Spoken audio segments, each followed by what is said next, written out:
Sebelumnya di Throne of Cell, kuil kesatria dan kuil assassin bersitegang lantaran putra dari kuil kesatria diserang oleh orang misterius yang diyakini berasal dari kuil assassin. Untuk mencari pelaku yang sebenarnya, ketua paladin mengisyaratkan pasukannya untuk menyerang ke tempat kuil assassin. Sempat terjadi huru-hara di antara kedua kubu. Untungnya hal itu tak menimbulkan korban jiwa, lantaran kedua ketua kuil memiliki kedewasaan masing-masing. Pertemuan kedua ketua itu pun dilandasi dengan pembahasan siapa sebenarnya pelaku penganiayaan terhadap Bilar. Ya, dialah Cha-Er yang dinobatkan sebagai Dwi Assassin alias Putri Cahaya. Karena Cha-Er diyakini sebagai pondasi pertahanan umat manusia di waktu mendatang, maka dengan itu ketua paladin memutuskan untuk tidak menggubris lagi masalah ini, alias kedua kuil resmi berdamai. Nah, jadi di episode ini sangatlah menarik coy. Penasaran? Yuk langsung saja kita katakan bersama-sama, dan film pun dimulai.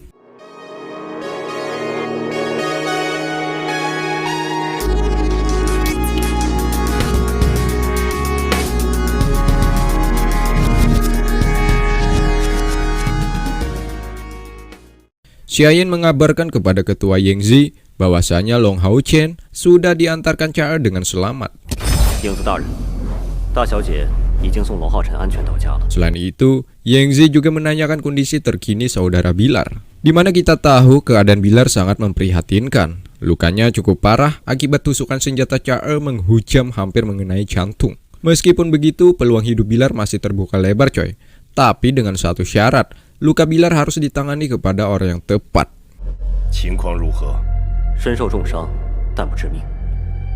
Yangzi pun mengutarakan persahabatan kedua kuil, yakni assassin dan kuil kesatria yang memiliki sejarah amat panjang, sehingga bagaimanapun jangan sampai retak akibat kejadian barusan ya kan?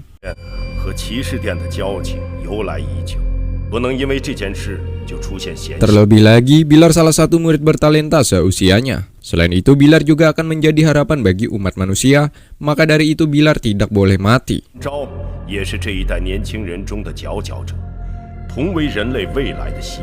Yangzi meminta Xiayin untuk mendatangi tabib terbaik di muka bumi ini agar bisa menyembuhkan lukanya. Masalah bayarannya, berapapun akan dibayar oleh Yangzi. Hal itu sebagai rasa tanggung jawab sebagai ketua kesatria ya kan?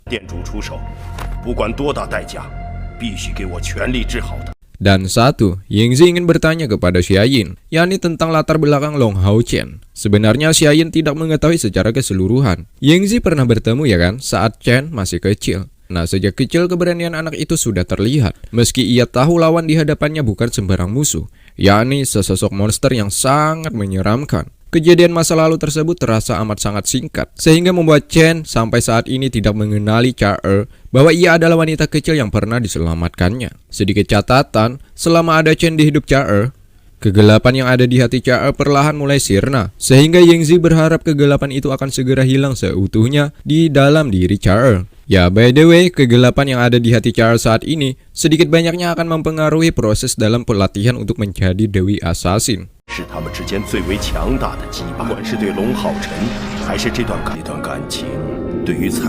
Tepatnya di dalam kamar Chen. Kala itu ia diantarkan oleh Cha-Er, sebab kondisinya masih belum fit sepenuhnya. Ya, ada yang berbeda di sini coy. Biasanya kan Cha-Er tuh yang diantar Chen. Sekarang sebaliknya, Chen yang diantar Chen pulang. Huhuy.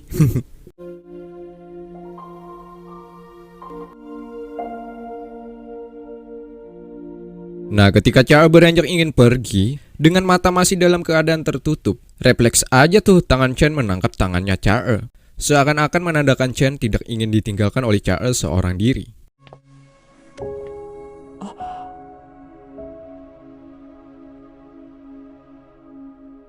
Karena Cha-Er tahu bahwa Chen masih dalam keadaan tak sadar, ya dia hanya mengatakan, "Sayang, semoga tidurmu nyenyak ya." Habis itu, Cha-Er pun sesegera pergi meninggalkan Chen yang kala itu masih tertidur. Sementara Chen sepertinya ia masuk ke dalam mimpi coy. Ya, di mana Chen berada di Gunung Udin, tempat tinggal sewaktu ia kecil ya kan?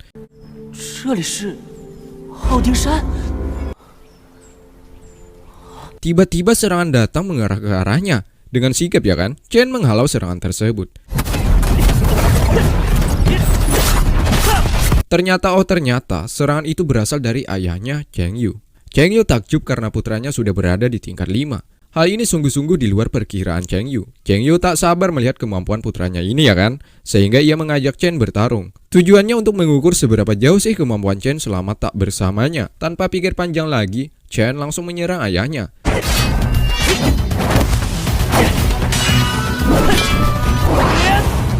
Chen mencoba menyerang menggunakan mana cair dari segala sudut. Terlihat serangan Chen masih dianggap tak maksimal oleh Cheng Yu, lantaran Chen belum bisa mengendalikan fungsi mana cair ini coy.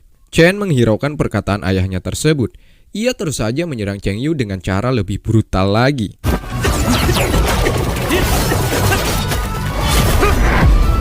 Tak lama kemudian, Chen dan Cheng Yu masuk ke dunia berbeza. Nah, di sini ayahnya akan memberikan tutorial menggunakan mana cair yang baik dan benar. Chen kala itu disuruh ayahnya untuk membayangkan mana cair itu seperti air mengalir. Fungsinya agar dampak kekuatan di dalam tubuh terus mengalir hingga menemukan titik paling rendah hanya bisa berhenti. Kemudian Chen disuruh lagi membayangkan meridian seperti sungai. Fungsinya agar kekuatan di dalam tubuh Chen bisa hidup. Bayangkan aja ya kan, dunia tak ada air, ya tentu manusia tak akan bisa survive. Kemudian mana dan meridian dialirkan ke tangan. Lalu tumpukan semua kekuatan itu ke pedang yang ada di tangan Chen. Dan terakhir, ayunkan.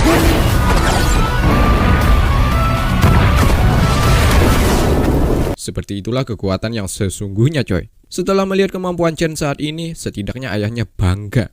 Namun Chen belum puas coy, sebab ini hanyalah awal dari petualangannya untuk menyelamatkan dunia. Di mana Chen jika sudah berada di tingkat 7 maka berjanji untuk menemui ayah dan ibunya kelak. Papa, 我会尽快达到7阶。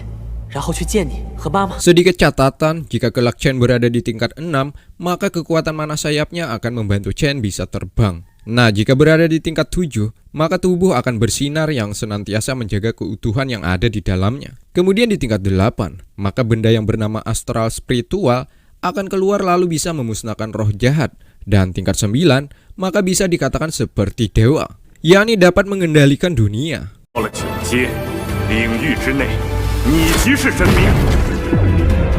Cheng Yu hanya menjelaskan sampai tingkat 9 saja coy.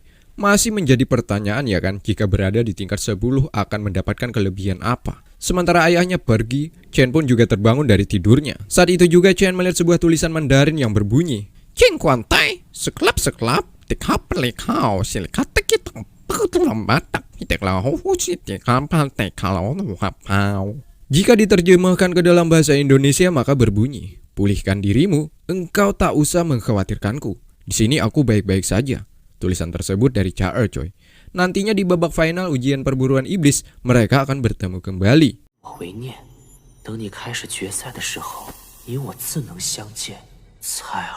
Chen setelah membayangkan kembali sesosok cantiknya Cha-Er, ia dikejutkan atas kedatangan guru Yehua secara tiba-tiba. Yehua memberikan apresiasi atas pencapaian muridnya ini. Sepertinya Chen sudah mulai baik dan juga yang utama, Chen berada di tingkat 5. Dengan pencapaian Chen saat ini, maka Yehua mengatakan bahwa tidak ada lagi pelajaran yang ia akan berikan kepada muridnya ini. Karena di mana kekuatan Yehua hanya mentok di tingkat 5 coy.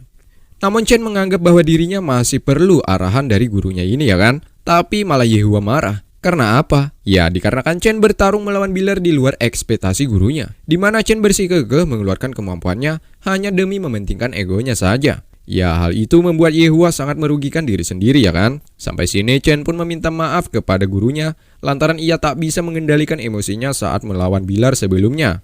Chen pun berjanji kepada Yehua di kemudian hari ia akan mendahulukan akal ketimbang nafsu. Baguslah kalau begitu. Kemudian guru Yehua memberikan sebuah pedang baru karena pedang sebelumnya milik Chen telah patah. Ya di sini Chen juga disuruh oleh Yehua untuk mengambil undian final babak berikutnya.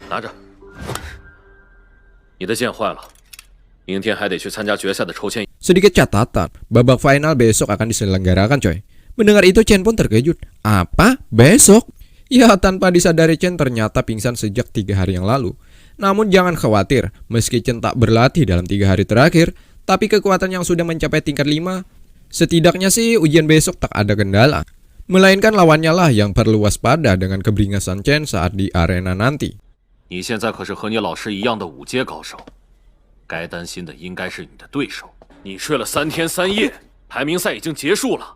Besok harinya di kuil babak final akan dilangsungkan. Para murid bertalenta mulai memasuki ruangan.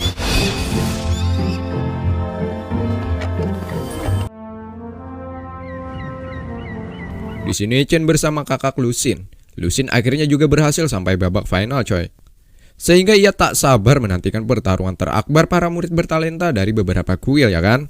Sementara Chen masih teringat dengan janji Charles sebelumnya. Karena di mana di babak final inilah mereka akan bertemu. Tak lama kemudian terdengar suara yang memanggil nama Chen. Long Hao Chen! Ya, suara itu berasal dari mulut Lin Xin. Lin Xin memanggil Chen karena ada sebab, yakni untuk memastikan, seperti janji di awal, di mana jika Chen berhasil masuk 3 besar, maka ia akan memilih Lin Xin untuk menjadi bagian timnya ya kan? Bagaikan air dan api yang tak bisa disatukan, di mana jika Lin Xin bertemu Lusin, pasti ribut mulu.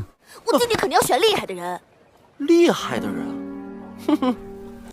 Namanya juga Lin Xin coy. Dia menyombongkan diri di hadapan Lusin, bahwa ia menjadi murid nomor 1 di ujian kuil penyihir. 蚁人，魔法殿初赛第1名，初赛第1。 Tentunya Lusin dan Chen mendengar itu sangat terkejut. Widih, murid bodoh ini kok bisa menjadi nomor 1 ya kan? Ya iyalah, kan dia salah satu murid berbakat yang akan dijadikan Chen sebagai timnya. Chen pun mencoba merendah diri. Ya dari hasil sih kemungkinan besar peluang untuk masuk 3 besar Lin Xin lebih besar ketimbang Chen ya kan? Namun Lin Xin menyangkal akan hal itu, sebab babak penyisihan berbeda dengan babak final. Tentulah lawan lebih kuat dibandingkan sebelumnya. Sampai sini Lin Xin sudah keluar sifat aslinya, yakni pemuda yang pesimis ya kan? Ada yang lucu coy. Di sini Lin Xin mengatakan bahwa di babak penyisihan sebelumnya ia hanya beruntung saja. Ya hal itu sudah terbukti ya kan saat di video sebelumnya. Di mana Lin Xin hanya menggunakan sedikit trik untuk mengalahkan Lesti Kejora saat di babak penyisihan kuil penyihir.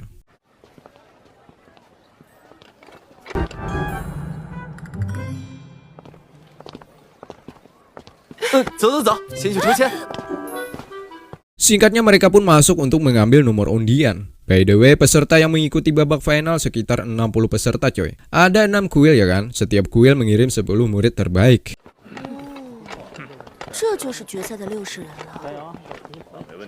Mengejutkan, di sini Chen melihat Bilar yang kondisinya tak fit sepenuhnya. Lantas, Chen pun bertanya-tanya, kok bisa ya Bilar terlihat murung? Ya benar, Chen tidak tahu bahwa Bilar sebelumnya telah diserang oleh Chae tanpa ampun. Selain itu, Chae juga melihat beberapa peserta yang memiliki aura yang kental akan kebrutalan. Sampai sini, Mimin belum mendapatkan informasi nama-nama mereka ini coy. 这里都是。 Tak lama kemudian datanglah tim dari kuil Assassin. Tim ini dikenal oleh sebagian murid lainnya sebagai murid yang berwajah asem, alias tidak ada kebahagiaan di dalam diri mereka. Di sini mereka hanya 9 orang. Hal itu membuat para murid lainnya bertanya-tanya, lah kok 9 orang saja? Di saat puncak pertanyaan para murid, saat itulah para murid dari kuil Assassin memperagakan akrobatik yang sungguh luar biasa. Dari gerakan ninja, baris berbaris, dan diakhiri dengan petasan yang memanjakan mata bagi yang melihatnya.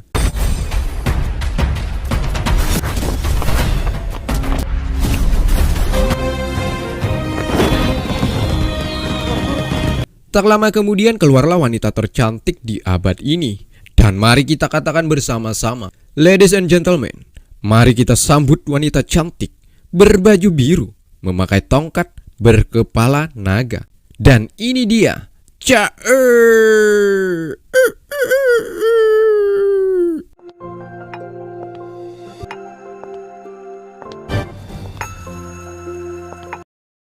Bilar yang melihat itu, ia merasakan bahwa tidak salah lagi, dialah yang menyerangnya kemarin. Sementara Chae mengarah ke arah Chen coy. Di mana para murid lainnya tak percaya. Wanita buta ini ternyata wanita nomor 1 di kuil Assassin. Ngeri-ngeri sedap.